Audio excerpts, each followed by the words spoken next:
Hello and welcome to the AVForums podcast for the 14th of May 2014, and joining me for this edition are Assistant Editor Steve Withers, the Warrior of the Wasteland, the Ayatollah of Rock and Roller, News Editor Mark Hodgkinson, I'm just here for the gasoline, Games Editor Mark Botwright, greetings from the humongous, and Audio Reviewer Ed Selley. And last of the V8 Interceptors, a piece of history. So we're back for another podcast, and I've got a funny feeling that this week is again going to be on subject for at least half of it anyway. We have moved that question from last week to this week. It will get answered. So if you're wondering whether we want to die via crocodile or shark, then stick around for the second half of the podcast. But we're going to kick off straight away now with a little article that Mark did on the front page, and it seemed to be very popular with lots of people taking part. And the question was, what will make you buy a 4K TV? So Mark, what was the gist of your article, and what's the replies been? Yeah, just a bit of a state of the nation, 4K nation, where we were at, manufacturers' hopes. So the 2013, 2012, there's been a slump in global sales for flat panels. Obviously, the mainstream markets have been saturated now. So the hope is that 4K can stimulate the market. It was a report from Future Source Consulting that spurred it on. They were predicting 1% growth for the total panels for next year, but by the year 2018, they were saying 42% of all TVs sold will be 4K in the Western markets. So it just prompted me to think, what's going to be, the tipping point for me perhaps, and for the readers, when they were going to buy into 4K. And posed a few questions at the end, and got lots of fantastic replies. Actually, it was really, really gratifying. Nice change. Yeah. So, well, just goes to prove that at least some people read what's put up there. Yeah, it does. Yeah, and they all answered the questions perfectly on message, and there's been no bickering. It's an amazing thread so far. Okay. I think it kind of splits into sort of 3 or 4 reasons why you might buy in, or at the point where you think it's worth it. Primarily, it seemed to be content and price, probably an equal split. I didn't do a pie chart. I was going too early, but I forgot. But from the replies, it was price and content are the primary things. It's a radio show, Mark. So the pie chart. No, yeah, but I would have had it in front of me. I could have given you some but we'd have gotten hard numbers. We'd have gotten a recipe on how to make the pie chart. We could do a Steve Hill and check the show notes later. Yeah, next time. That's what I work towards. Or even a Venn. Could have done a Venn diagram. Anyway. Yeah, mutually exclusive areas. Yeah, absolutely. So I think content probably comes out the top, and most of our readers and members do want the physical format. So it's 4K Blu-ray or nothing for some people. Poison Jam, there's a chap from Glasgow who says he can't get a decent internet connection where he is, and can't see that changing, so he has to have a physical format. So there's an Ian 42 felt the same as well. He can't get the internet connection. He wants physical. Dom the One was the same. Everything else, he says, is a total non-stroke side issue, so cost is irrelevant to him. Content is the thing that drives him on. So some interesting things there, but I think we can take the consensus that our readership certainly want a physical format from that. Price, I think the consensus seemed to be, certainly early on, a 65-inch 4K set for around 2,500. So the size comes into it, but I think people realise that 42 inches really isn't going to do it unless you sat quite on top of it. So, which quite surprising. You can actually go out and buy a 65-inch 4K for 2,500. So I don't know what's stopping those people. Of course, there could be the standards, which was one thing. People wary of the specs changing. So pertinently, that would be increased colour spaces and frame rates, which the current crop of TVs probably couldn't keep up with, I think it'd be fair to say. OLED was another big factor. Lots of people not satisfied with LED/LCD as the technology to drive 4K. So it has Vizim. I think it's Vizim. Andy, we know him as well.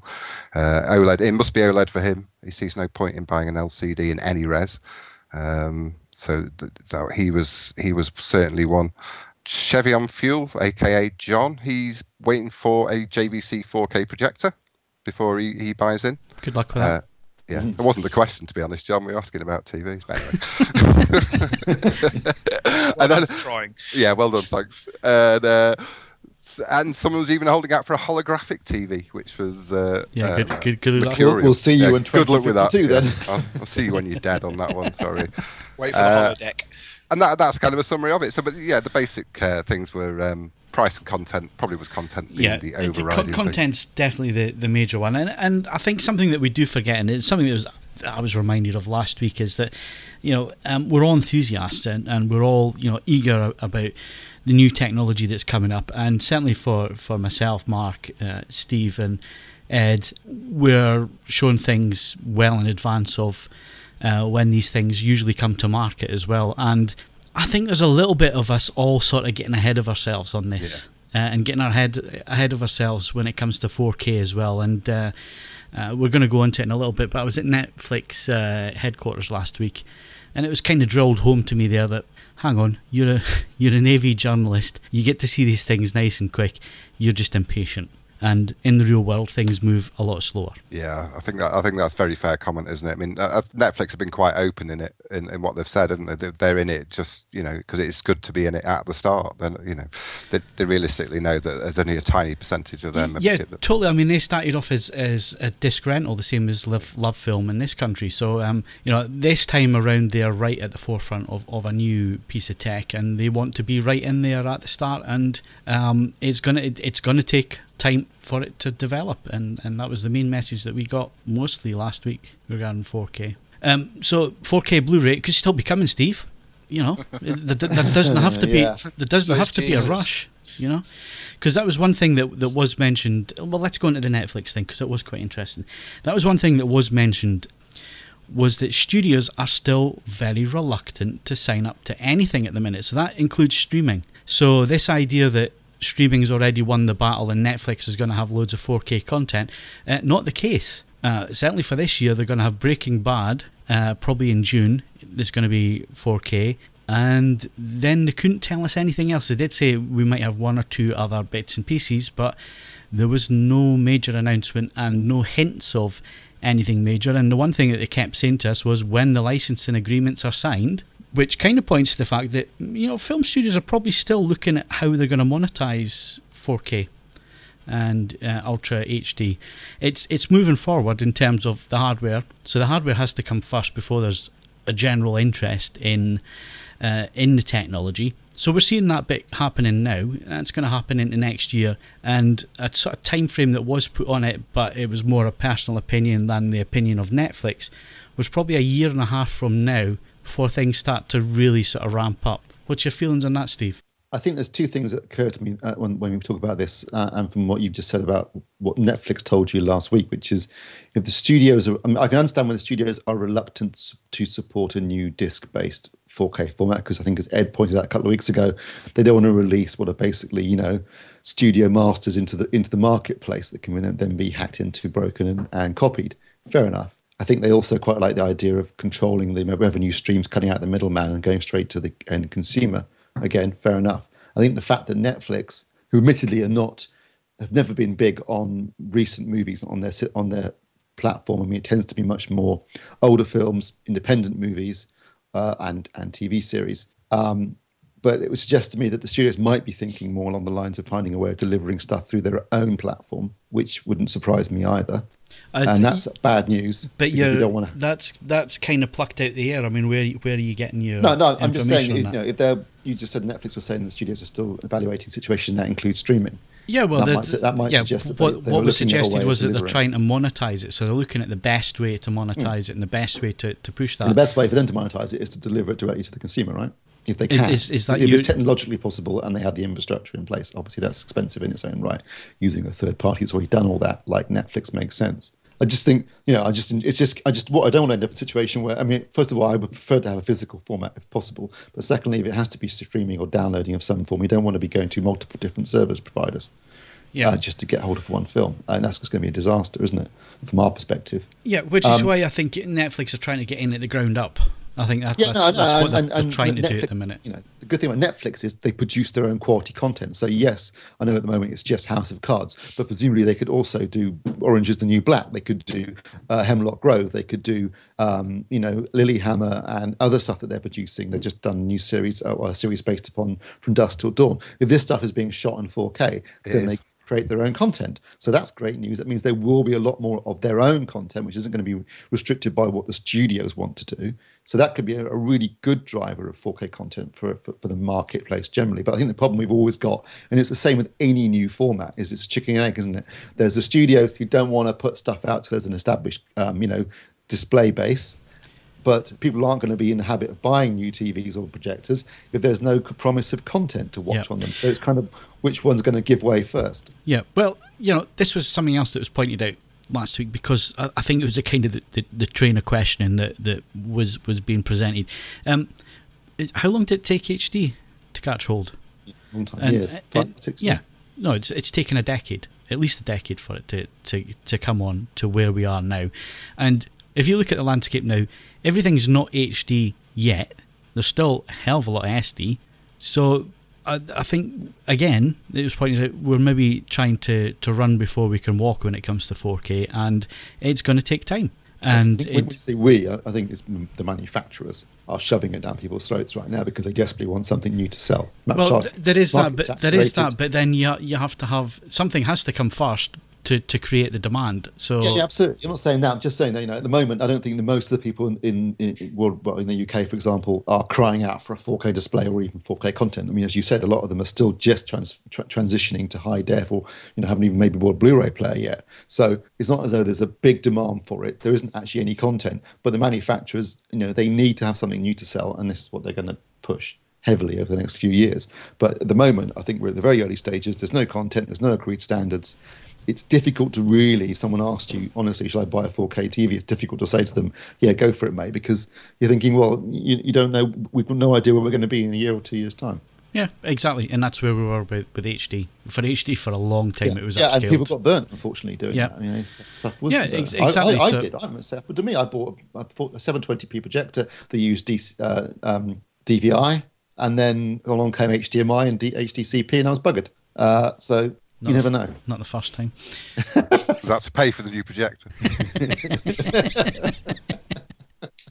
Ed, what's your thoughts? Someone that used to be in the industry. Well, I'm content to wait. I think your comments about the length of time it's taken for HD to reach the level of sort of coverage that we have now. I'm not so het up about physical formats. We had this discussion last podcast I was on. But I am really kind of keen to have more of my broadcast TV in 4K before I would make any effort to have one in the house. Having it simply to watch bits and bobs of Netflix and so on and so forth just isn't gonna cut it. I didn't feel the urge to move from a Panasonic PWD6, which was, I mean, obviously that could sometimes, if the wind was blowing in the right direction and the stars were in alignment, could technically show an HD picture, but it was just so much of an effort, I never bothered. It wasn't until 2008 that I actually bought an HD TV, because by that stage there was a BBC HD channel, Channel 4 HD was showing, and there was just enough stuff that you didn't feel that it was just it was an event product. It was actually doing something most of the time, and I think I'm going to adhere to very similar rules for 4K. I'm in no great rush. I've got my GT60. I'm happy enough with that for the foreseeable future. I also have never owned an LCD television and don't really want to start now. So I'm going to see how that pans out over at least the next 2 to 3 years and see where we are at that point. I think it's probably the fairest. I mean, obviously, I guess I still count as an early adopter in these regards, but I would say I'm definitely later in terms of adoption, in terms of video stuff than yeah, I mean that makes sense. Your eyes aren't very good, so I can understand that. Ed, when did you say you bought your first high def display? 2010, did you say? Well, there's a trick answer to 2008, but I did actually own a Pioneer 434 all the way back in 2003, 2004, but I sold that to buy furniture when I bought my house. because I had residual value back then. So then, and I literally went from having a Pioneer 43-inch Pioneer Plasma to a 28-inch JVC CRT. But on the same token, I had a sofa to sit on to watch it. So I felt that it was an acceptable trade-off at the time. So we'll say, for the sake of argument here, Yeah, 2008. Phil, when did you get your first high-def display? First high-def display, let's have a think about this. 2005? You're counting 720p on that, yeah? Yeah, 720. It was 2005. And Mark? Either Mark at this point. 2005, just a week after my first child was born. I thought you were going to say a week after me, and I was going to say, how did you know that? I was following you about unbeknownst to you. Mr. Botwright? I honestly, I have no idea. It probably would have been, I don't know, maybe like 2006, 2007, something about that. Okay, I was 2003, so that's a long time before Blu-ray existed. But let me ask you, was that as much driven by the idea of the content, or was, to a certain extent, form factor something that you considered? Because I know a lot of people who went from kind of SD sets to HD sets, and the actual kind of upping of resolution wasn't as key to them as simply you're getting a bigger screen and you don't have to sit it on, a TV stand that has to be, reinforced with concrete blocks to do so. Yeah, or it's really slim. Definitely. Yeah, there are a huge amount of people out there who have HD sets who still haven't really jumped past DVD. But there's a lot of people out there who have HD sets that don't know if they put 101 in their Freeview tuner, they get BBC in HD. They're still watching the SD channels. Yeah, it's true. I mean, it's a good question, actually. Good point, Mark, you make, because thinking about it, when I bought my 720p projector in 2003, I mean, there was no HD content to watch on it. It was still a long way off. I think I just did it on, I bought into the whole better upscaling for DVD and making it look, for big screen projection. It was going to help in some way. Yeah, I mean, those were the days where the forums were, 5,000 members, and we were all the type that on a Sunday night we all got together for a bit of a chat and find out, what the latest news was with HD and what people were adding into their system. A lot of people were buying external scaling devices and spending thousands on stuff like that, which you look back on it now and you think, Jesus, what an enormous amount of money just to upscale a DVD at 720. Yeah, I bought a Ferrugia. It cost me thousands. I have to admit, when I bought the Pioneer, I wasn't really. I didn't have that much consciousness. I think you're exactly right, Mr. Botwright. I wasn't that aware I was buying something with a substantively higher resolution than the big CRTs I'd bought before. I was simply looking for something which didn't have appalling geometry issues, and it dealt with that nicely enough. So yeah, I guess that there are.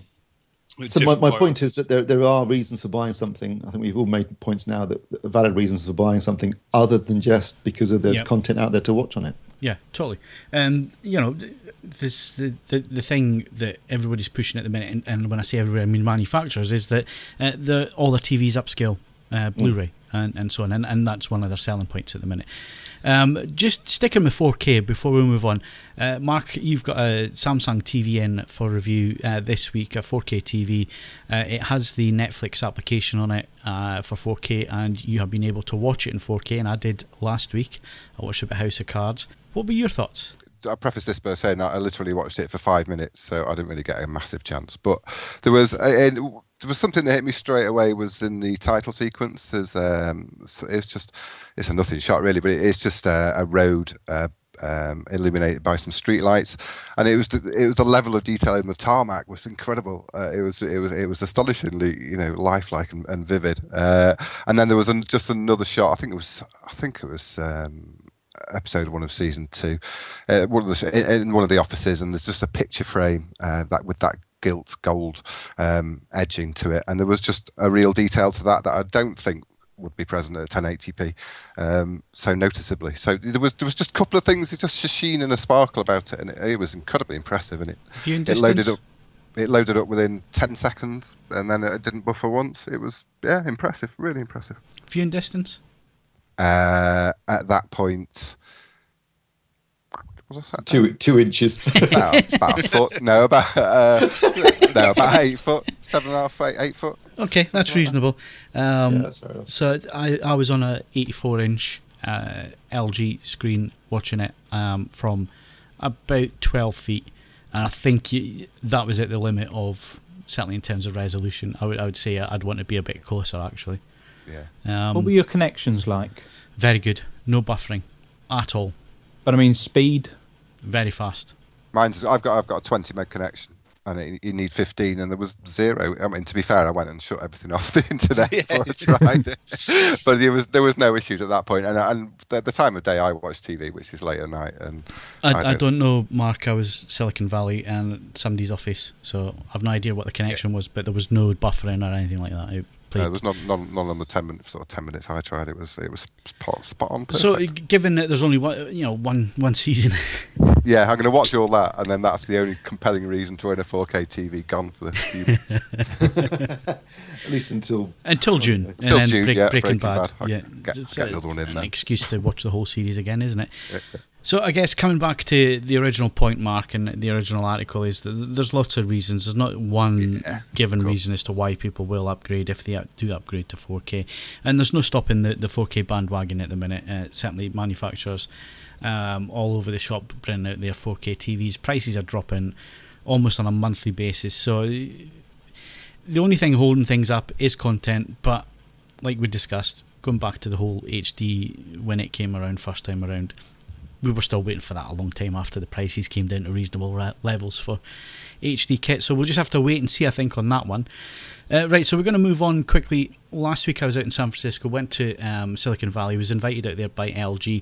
Now, you might remember our CES video with Steve, with Darren on the LG stand, and we went through the webOS smart TV system. And Dan gave us a bit of a demonstration of that, and we were really quite impressed with it, Steve, when we saw it. When you look at traditional smart TV platforms, basically what they are is what you would find on a mobile phone or a smartphone or a tablet, just blown up to 55 inches or 60 inches, and quite clunky, although Samsung did do a really good job with their system, which I think we gave a reference status badge to last year, 2013, so there's certainly good systems out there, but webOS is just completely different. So before I go into what we were showing on this particular trip, Steve, maybe you want to remind people what the system was that we saw in January at CES. Well, what amazed me about it was, and you've said this just now, Phil, is that previous smart platforms, regardless of how sophisticated they were, always felt bolted on. So there was a TV, and then there was a smart platform that you left the TV from and went into the smart platform. It never felt like it was an integral part of the television itself. My first impression with webOS when I saw it was that it was organic. It felt like that it's not something that's added onto the TV. It is the TV. And so what they've done is they've approached the concept of smart television from the ground up and totally changed the way it works. So everything, including live broadcasts, is now treated as an app. So what that means is that everything you're doing within that TV, the TV is designed to move through, whether it's an HDMI input, that's an app. A TV broadcast, that's an app. A recorded thing, that's an app. Netflix is an app. iPlayer is an app.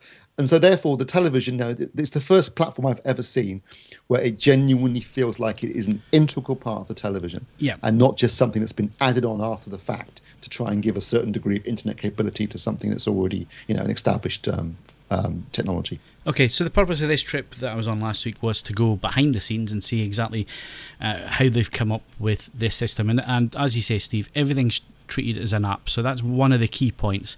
Gone is the days where you needed the input button. And that's one of the things that used to confuse everybody.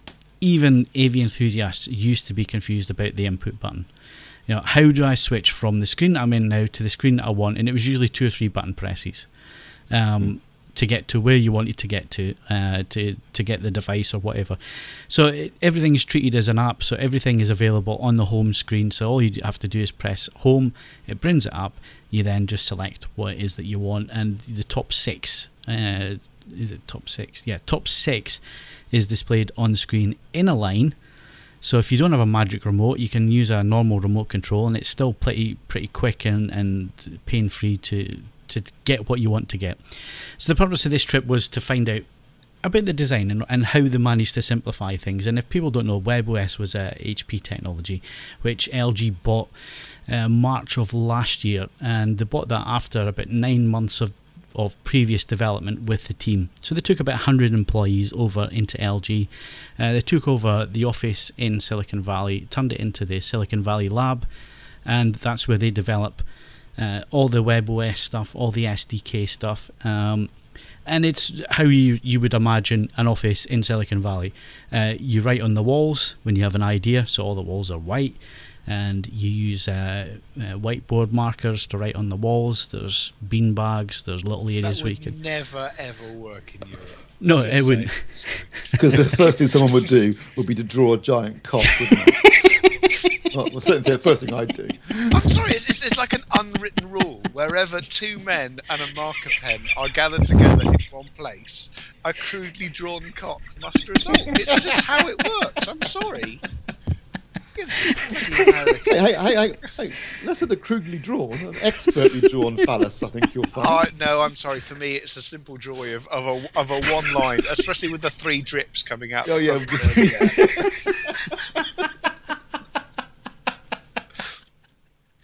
You know. Picasso, eat your heart out. Phil, did you leave a little British offering before vacating the premises? No, because it never crossed my mind.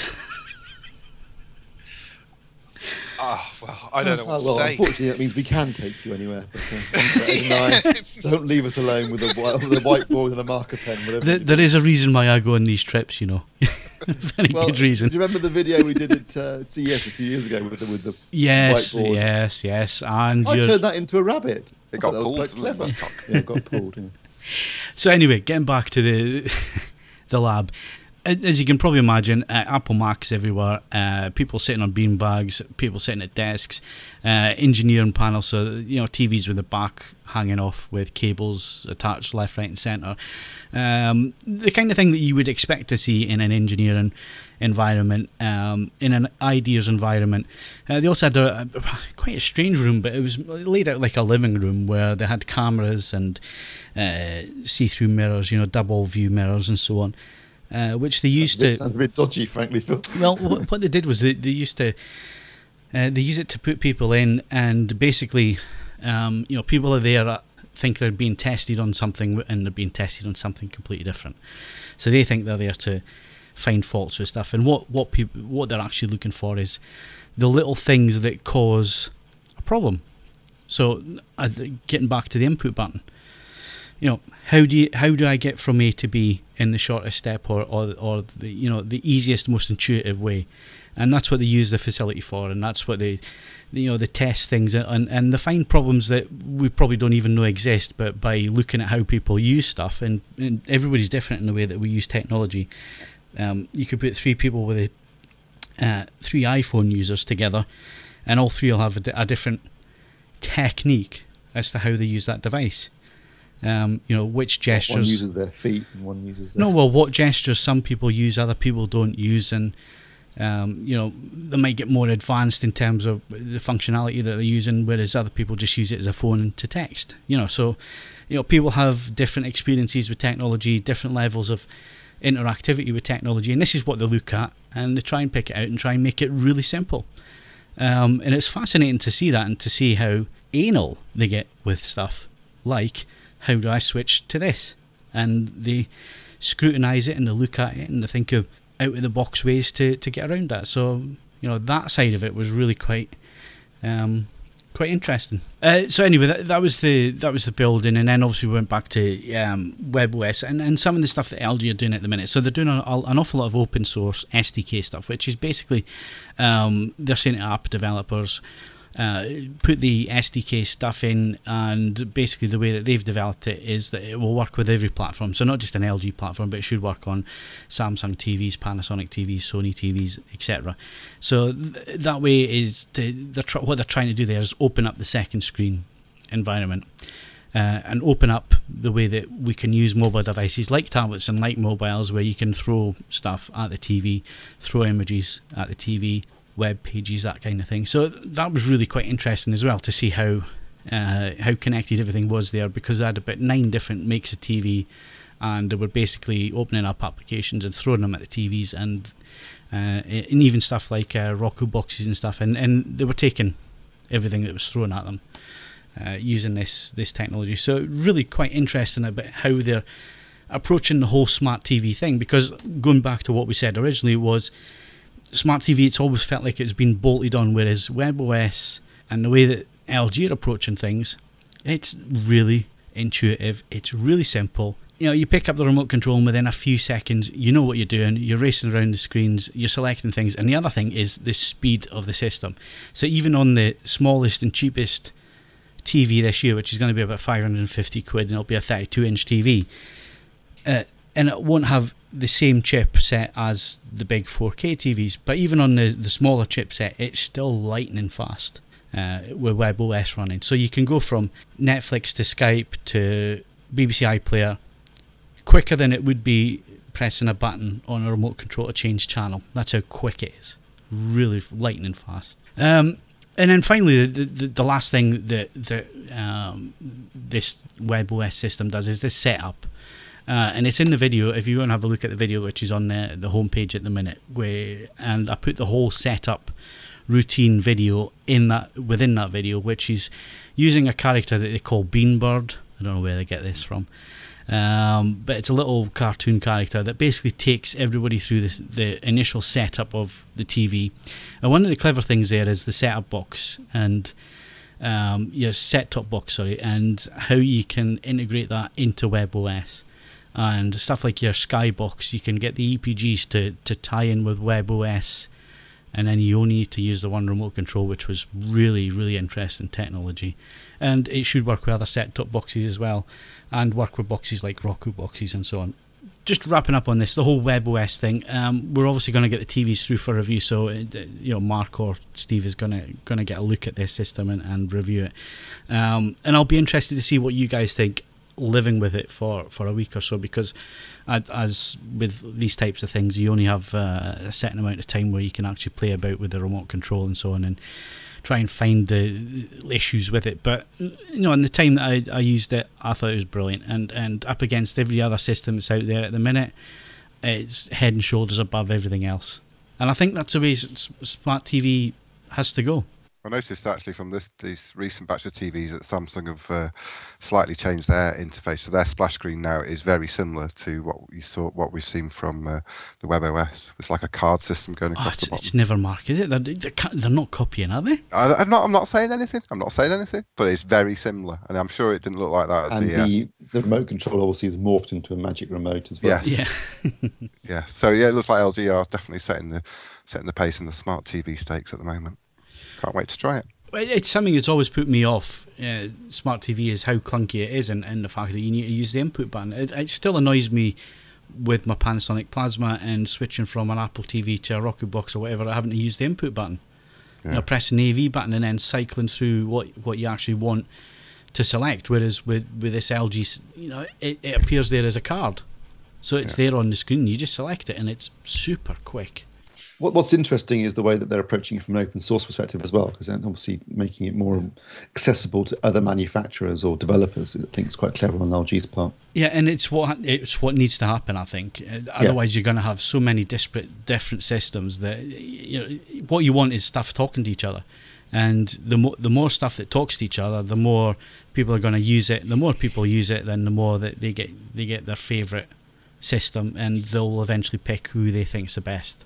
That was the whole point of webOS, isn't it? That's why they bought webOS, because of its interoperability with other totally systems. I mean, I was in South Korea last year, and the one thing that was made clear to us when we were out there was, yes, we're good at building hardware, we don't know what we're doing with software, and we really need help with software. And that's not just LG, that's every manufacturer. Yeah, definitely. And they did something about it. They went out and bought a software company, and a really good software company, and they've implemented the system into their UI, and it works, and it works really well, and it's really clever, and it's moved the whole smart TV thing on leaps and bounds, I think. I think they've got this year to themselves, to be honest.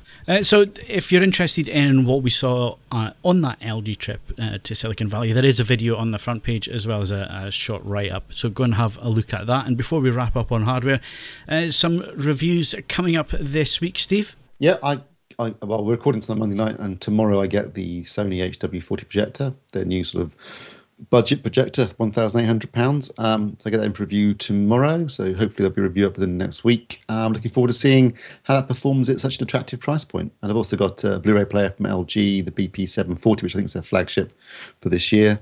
Obviously 4K upscaling as it's pretty much standard now. But yeah, it looks a very attractive looking player, and interesting to see how it performs. All right, hi. Well, if I can drag myself away from House of Cards, I might write a review of the Samsung 4K TV, the UH8500. Nearly finished LG their new flagship soundbar, which is, I believe, NB5540. I'm sure it doesn't matter. Possibly. Just make up a number. No, yeah, I do. That's generally what I do. You just got the Samsung number wrong because it's HU8500. There you go. But yes, that's the immediate future. And I've also got the LG sound plate thing. Good for you. Yes. And Ed, what's coming up this month? I've got, in the not too distant future, unusually for me, a review is going to appear before 9 minutes before the end of the month. And it's a very interesting alternative to a soundbar. And that's all I'm going to say at the moment. I don't want to spoil the surprise. The set of speakers. No. If I just said, yeah, it's a set speaker, it's a bit more complicated than that. And it's a bit more interesting. It's a crudely drawn phallus. Do you know what? I have actually reviewed an audio desk in the past. I thought you were going to say an audio phallus.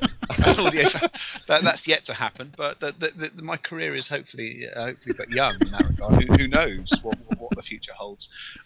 Later on in the month, hopefully, I've got a speaker package from Quadral and 2 other wonderful things, hopefully, which I'll probably work out in the immediate aftermath of the Munich show, which happens this weekend, which regrettably I'm not going to this time because I've sort of got parental responsibilities and stuff. So we'll see how that goes. But no, trust me, you'll have 4 magnificent things before the end of the month. But there's one coming up quite soon, which I think you'll find quite interesting.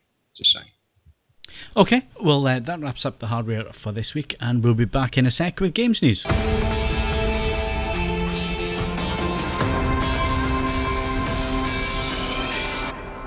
Right, so cracking on, games news. What is the games news this week, Mark? Well, basically we did a podcast, and in that we discussed Star Wars canon and what that means for the games going forwards, E3 rumours and loose predictions. That was a rather rambling discussion that hopefully gets edited down. Touch on a little bit of Lego daftness, and we discuss the Call of Duty announcement. Okay. And when is that due? Today, if we're assuming that today's Wednesday. Okay, so the Games Podcast, it might be out on the 14th, it might be out on the 15th. We haven't decided yet. Is that what we're saying? Right, okay, well, I'm going to make an executive decision. It's going out on the 15th.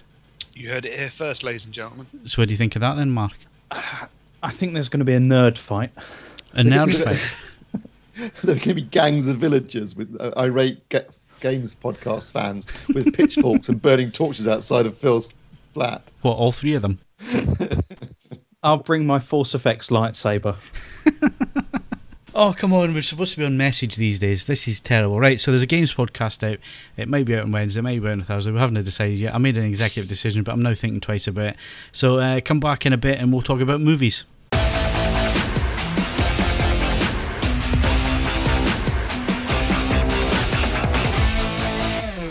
Right, suppose we better talk about movies then. Right then, what's at the cinema, Steve? This week I saw Bad Neighbours, which is actually called Neighbours in America, but was retitled Bad Neighbours in the UK and Australia, presumably so people didn't think it was a film version of the Aussie soap Neighbours. I wish they hadn't done that. I wish people had gone to the cinema thinking it was, because it would have been really funny. Because one of the actors in it is Rose Byrne, who's an Aussie anyway, and playing Aussie in the film. I'd love to have seen a bunch of Neighbours fans sitting there as the first knob gag, metaphorically and literally hit them in the face. It's basically a film. You got the concept essentially is that a young married couple with a young child, a baby, they move into their new home, and then Animal House move into the house next door. So you get a frat house basically moves in. Zac Efron is the president of the frat, and Dave Franco, who is James Franco's younger brother, is the sort of vice president. And the young couple are Rose Byrne and Seth Rogen. And it's kind of a bit of role reversal because normally Seth Rogen would be kind of like the out of control stoner. And Zac Efron is sort of the kind of clean image, good boy from things like High School Musical. But in this, Zac Efron's playing the kind of, the stoner and a sort of rather filthy individual, and Seth Rogen is playing the kind of nice guy. To be fair to the film, whilst I think you're meant to sympathise with the couple predominantly, they do kind of play it quite level-handed. They don't make one out to be the villain and the other one to be the victim as much as a series of misunderstandings, which end up with this war breaking out between the two houses to try and, basically, the young couple want to get rid of the frat house because they can't sell the place unless they sell it to the university, and they're going to get half their value back. And they can't get to sleep at night because of the noise that the frat house is making. So very, very, very set pieces ensue. It's only a 15 certificate, but it is really filthy at times. Funny in places, not as funny I think as it should be. I kind of think it could have been funnier, but there's definitely some big laugh out loud gags in there. There's an awful lot of cock jokes and knob gags and that kind of thing. Oh, well, we'll all enjoy that then. Oh well, yeah. Who doesn't like a knob joke? Sold it. Right. So what was the score? Shed load of swearing. I'd say one thing that's interesting though is that it opened technically on Friday. I wrote this down actually. Friday the 3rd of May was technically its opening date, but it started doing preview screenings on Saturday, the 27th of April. So basically, its opening weekend lasted 9 days in a desperate attempt to try and get them into top of the box office charts for their opening weekend, which I thought was a bit sneaky. I'd probably give it 7 out of 10. It is quite humorous in places, and I do like a good knob gag, so there you go. Okay, quickly, Blu-ray's released next week. Which we've got The Wolf of Wall Street, which I reviewed on one of the earlier podcasts. Leonardo DiCaprio playing a broker, basically, based upon a true story. It got a lot of stick at the time it came out because it is not exactly pornographic, but there is a lot of sex in it, a lot of swearing, a lot of bad behaviour. I thoroughly enjoyed it personally. I thought it was really funny. There's Orange is the New Black, which is a Netflix series. I think I mentioned it earlier on this podcast. And obviously, if you don't have Netflix and you want to buy it on Blu-ray, you're welcome to do that. Or you can just watch it on Netflix for $5.99 a month. $6.99 now. Not that we're plugging Netflix in any way in this edition, are we? Advert. It was, wasn't it? It was almost an advert. I've managed to get I have to say, I have watched Orange is the New Black, and it is excellent. I thought it was really funny. It's about a young middle-class woman who ends up getting sent to prison for something she did years ago, and it's her experiences in prison. It is genuinely laugh out loud funny at times, and quite moving in places as well. I really enjoyed it. Season 2, it will be on Netflix in June, so if you want to catch up, $5.99. No, $6.99. Well, $6.99 now, isn't it? Yeah, sign up now, people. Sign up now. Right. Subliminal messages. I'd like to point out we are not sponsored by Netflix, at least not yet. No, we'll balance it. We'll balance it up. We'll get Ed doing a bit on Spotify in a bit. Still pushing for a lager sponsor. If anyone's listening, I mean, obviously Sapporo failed to answer the call. I'm actually enjoying a Lek at the moment from Poland. Okay, Blu-rays. Come on, we're running out of time. Theatre of Blood, which is an Vincent Price movie, and Nosferatu, the 1979 remake, as opposed to the original 1920s version. Of those, I would obviously recommend buying The Wolf of Wall Street because I think it's very funny. Okay, and it's now time to cue up the music, and it's Mark's AV Snack. Right, we seem to be running behind, so I shall speak as fast as I possibly can. Spurious tie-in with the movie quotes for this week. That was Mad Max 2. So we're going Mad Mex, which is pretty pathetic even by my standards. So this is something I make on a weekly basis because it sneaks some vegetables into my kids. So there's an optional stage here. Start with sweating some onions, peppers and mushrooms in a pan with some garlic and chili flakes to taste. When that's all softened down, squirt in a good tablespoon of tomato puree, and if you're trying to please the kids, maybe a dessert spoonful of ketchup just to sweeten it all up. Add in your spices, which are coriander and cumin. Cook that for sort of 2 or 3 minutes till the spices cook out. A little bit of water into a blender if you want to sneak the vegetables into your children, else you can just leave them whole at this point. Chuck in some chicken or meat of your choice and stick them on some fajitas. Fold it up neatly so it doesn't all seep out while you're watching your movie. Sprinkle some cheese on top if you want, maybe some grated onion. There you go. That's it. Okay. So this is going to require a fork again, isn't it? No, though you fold it up to like a little package, don't you? You just said sprinkled cheese and stuff on it. That's going to make a right mess of my home cinema. No, don't just sprinkle it in when you're in the cinema. Do it in the kitchen and take a plate with you, you numbskulls. I know, but I don't want to get stuff on my fingers and then touch the remote control. You've got to learn how to fold them properly, haven't you? It's like Yeah, and I had a sausage roll. Listen, Botwright, I made those sausage rolls the other week, and I then watched a movie, and nothing bad happened. Yeah. So you got to learn how to fold it, Steve. So all you're always telling us about Japanese culture. Learn some origami. Yeah, go online, look The up. thing is that fajita Mark doesn't sit in a pitch black room. Oh, more folding. Who does eat in a pitch black room? Well, if I'm in the home cinema, that's the environment we're in. Pitch Don't you have a black. projector on? Can't you see? All right, there's more people in the world than you, Steve. So let's move on. Most people can see in their own living room. Plus, you've got the light from the screen. Come on. Put a You headtorch on. you just sit there in the pitch black eating with nothing on. That's a horrifying image. It is. So let's just have 5 minutes.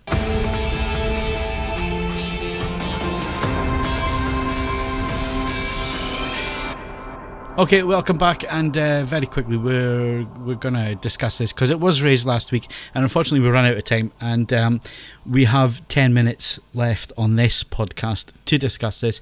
I'm sure this is going to go on and on and on, but I'm going to go Ed first with this. It is a question that was raised on the forums. I'm not sure how this particular thread is still performing. It was in general chat. Maybe somebody could do some research while Ed answers this, and also find out who started it, because we don't have that written down, and I'd like to give a name. Prawn power.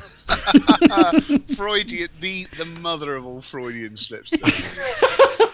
Why is it when I open up this thread, I'm met with a pair of lovely breasts? Yeah, all I see is that lovely girl's knockers. Anyway, Prawn Power started the thread, and basically he asked the question: would you rather be eaten by a crocodile or a shark? Ed, let's go to you. So I'm approaching this from a position of I'm not going to survive this. I just have to select which one's going to kill me. Yeah, and probably which one's going to kill you the quickest, I would imagine. Crocodile, definitely crocodile. Really? Saltwater crocodiles do not mess about. You are far less likely to spend any time thinking about, oh gosh, there go my limbs. Yeah, but he's still got to drown you. Yeah, but they do the death roll, don't they? They do. They can do that, but they can also. And then you're out, aren't you? In the case of mammals, okay, I'm a relatively fat bloke, but nonetheless, they can also asphyxiate by actually jamming you down there. Right. Okay. So you would rather have that than a shark come up and take a chunk out of you, which you didn't really feel. It takes your heart rate and you bleed out, and you don't really feel any pain. That your conditions are only if it takes an artery out. And actually, it doesn't matter if it bites a leg off. If it bites you in half, you're gonna bleed out. What if it swallows you whole? Well, if it swallows you whole, then it's pretty quick, isn't it? Is it? I don't know. If it, is it just the digestive juices that get you then, and it takes weeks? It could be awful. You're not going to be alive for weeks. This is not Pinocchio where you're alive inside the fucking whale. It's not consumed in the Sarlacc for 1,000 years. You're absolutely right. If your femoral artery gets nicked, you're in a serious spot of bother. But the moment that you start heading towards the knee, you can, people actually manage to survive losing legs. So you'll spend a bit of time in considerable distress with a leg missing. Only if the bleeding is stemmed. Only because you're cutting that artery. If you're taking a leg or an arm. So, right, okay, so Ed's going crocodile. Steve? Depends on, if it's a big shark, it'll just take you whole. Well, you're not getting killed by a dog shark. Oh no, it might be, like a tiger shark or something like that. Yeah, they're still big. Well, I don't spend my entire life watching Discovery Channel, so whatever. I do. As I said, know you do, Phil. Shark expert, you are. after air crash Shark. after air crash investigation, I am an expert on sharks. But I have seen a crocodile eating a like an antelope or something, drinking from some water, and you didn't even know the thing was in there. It's like under the surface, just little eyes poking out in its little nostrils, and then comes out and takes the whole thing by the head. As Ed pointed out, that kind of business, that's quick. And you don't even know they're coming. It's just bang, gone. So, So what are you going for? Seriously, what Don't do that one. Don't you dare do that. That could be an amazing torture, couldn't it? You stick someone in a tank with their head above water and like 3 dogfish, and they're just slowly consumed as they putrefy by bottom feeders. That would be pretty. Human centipede, eat your heart out. I mean, admittedly, it'd be quite a long film, but nonetheless. All right, well, I know Mr. Botwright's done his homework. He was dying to answer this last week because he's done all his research. So, Mark, go on. I haven't answered the question yet. I'm sick of waiting on you. Come on, Mark, your turn. Crocodile. Oh, I'm going to go crocodile as well, I'm afraid. I'm basing mine on where I am, which is I'm assuming if I'm taken by a shark, I'm in fairly deep water, and I'm not too keen on that. Also, I think the crocodile probably would finish me off quicker. I don't like the idea of making it back to shore by the shark attack and being kind of, some kind of jigsaw puzzle of a person. It's tough. I like the idea that if I'm eaten by a crocodile, at least I can see the land. And you will end up being a splendid wallet or pair of boots. Yes, and also if I'm in the sea, then I'm wearing trunks or shorts, and no one dies in dignity like that. Yeah. So it all depends on where you are, basically. So what have you been like? Well, yeah, because neither of them are in my living room, are they? A crocodile could get into your living room, though, couldn't he? In what circumstances would a crocodile get? It's unlikely, but say a tornado picks one up, right, drops it down your roof. Right. Okay, Steve. Right, Hodge. On the basis that I don't think I've ever really seen a crocodile in real life, I think I'll choose the crocodile. For the novelty. Just so I can tick it off the list as I go. His last words were, I've always quite big. keen on them. That's a big bugger. Yeah, I quite like crocodile. To look at. I find them quite interesting. I don't like sharks. Not keen on them. Piss off. Not making a meal out of me. Crocodile. Ooh, and I've eaten crocodile. It was quite tasty. It depends on the shark, doesn't it? There'd be the novelty factor. A goblin shark. I mean, admittedly, you'd probably be dead anyway because you'd have sunk quite a long way under the sea. But you see one of them, and a frilled shark. I mean, I'm not I'm no shark expert. Like I said. Honest to God, do a Google search on a frilled shark. It's like the Sci-Fi Channel got together and had a meeting and actually created a real animal. It's just the most preposterous looking thing in the history. It's just going. So I don't like the look of that either. No. Well, I'm going to go shark rather than crocodile because crocodile it doesn't kill you like that instantly. It either pulls your limb off or it pulls you under the water and drowns you. I'd rather be eaten by a shark, I think. Do you know what bizarre fact? My wife told me this. Do you know why your life flashes before you as you start to drown? No, I've never had that happen. Well, the reason being is that what happens is your brain, in situations of immense peril, starts to search through your retrievable memories for a situation where you overcame the problem that was facing you. And as generally people only drown once, there's no point of reference. So you get to see everything and then you drown. A bit like a Windows restore point. So is it only when you're drowning? I thought it was any kind of situation like that. So car crash but your whole life. Well, again, car crash. I don't know about you. People generally speaking, fatal road accident. Again, the clue's in the word fatal. You essentially. Well, no, it can't be fatal because how do we know then if someone hasn't survived and said, "Do you know what, my whole life?" Well, okay, God, it was boring. It's when you have no previous point of reference to an event. Most people have had some kind of near miss in a ar or something like that. Yeah, my life did not flash before because I can't remember most of it. I can't say I've ever had my life flash before me, so I've obviously never been in. Wouldn't take long. No need for that. Says Mr. Withers, who can't remember any of his. That's true, but apart from the it's huge, somewhere deep in my subconscious, right? So he does remember he was in an interesting one reeler. So would you reckon win a fight then between a crocodile and a shark? Which one would you reckon win? Oh, crocodile. Well, I guess obviously it depends on the terrain that they're fighting on, but nonetheless, they are. Okay, here's one that has happened, rather than talking about shit that's never likely to happen.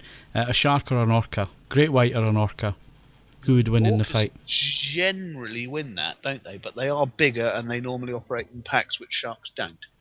Well, there's actually video footage just off an island just off the US, which was full of tourists, and there's video of a orca approaching a great white shark, turning it upside down, because when you turn a shark upside down, what happens, Ed? It drowns.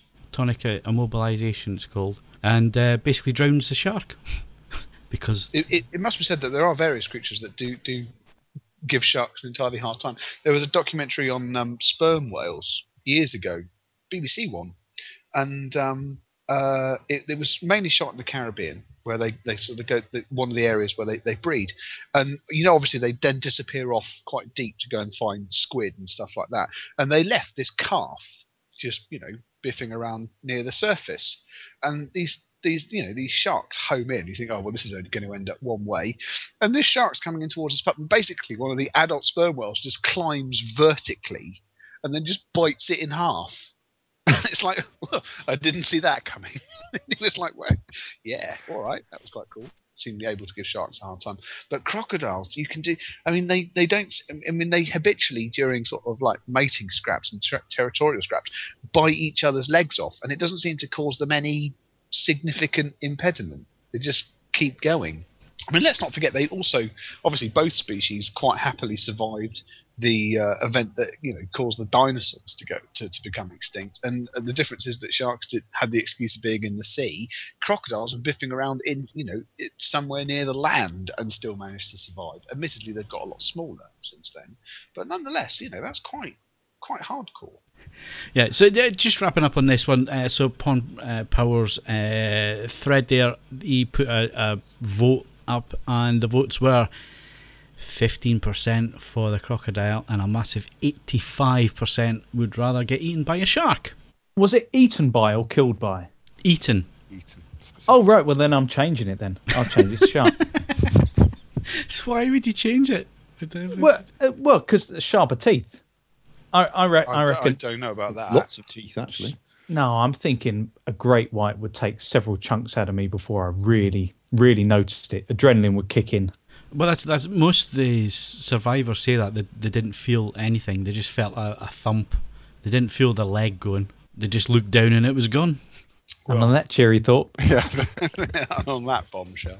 I'm thinking of the USS Indianapolis speech though right now. Yeah. Why? Well, Well, the Indianapolis delivered the second atomic bomb to the island of Guam. Yes. And on the way, right at the end of the Second World War, it was then hit by. Yes, we know this. We know this, Ed, because we've seen the film, and he tells us that. Well, I haven't.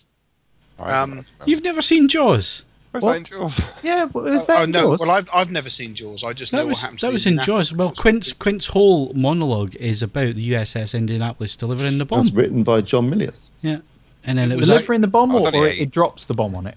No, they were delivering the bomb to the airfield on their ship, the USS Indianapolis, and they got sunk. They got torpedoed. No, it was actually part of my dissertation, which I did. And you'd never seen Jaws? No, it wasn't really part of my research, Phil. Anyway, so that unfortunately means the end of the AVForums podcast just for this week. So my thanks to Steve Withers. He lives now only in my memories. Mark Hodgkinson. Don't touch, please. That's a precision instrument. Mark Botwright. Just walk away. And Ed Selley. I'm gravely disappointed. Again, you've made me unleash my dogs of war. Don't forget you can follow us on Twitter and Facebook. Bookmark avforums.com for the latest reviews, news and video. Plus, why not leave us a rating on iTunes if you enjoyed the show. I'm Phil Hinton. Thanks very much for listening, and we'll see you again next Wednesday.